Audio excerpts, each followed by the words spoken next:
اللہ کے نام سے شروع کرتا ہوں جو بڑا مہربان نہایت رحم کرنے والا ہے۔ تمام دیکھنے والے حضرات کو السلام علیکم۔ صرف ایک قلم کے لیے لمبا سفر۔ ابن مبارک رحمۃ اللہ علیہ نے فرمایا کہ حرام کا ایک پیسہ نہ لینا، رد کر دینا 100 پیسے صدقہ کرنے سے بہتر ہے۔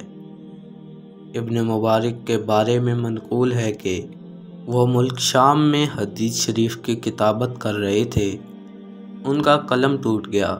انہوں نے عاریہ کسی سے قلم مانگا، جب کتابت سے فارغ ہو گئے تو قلم واپس کرنا بھول گئے اور قلم دان میں وہ قلم پڑا رہ گیا۔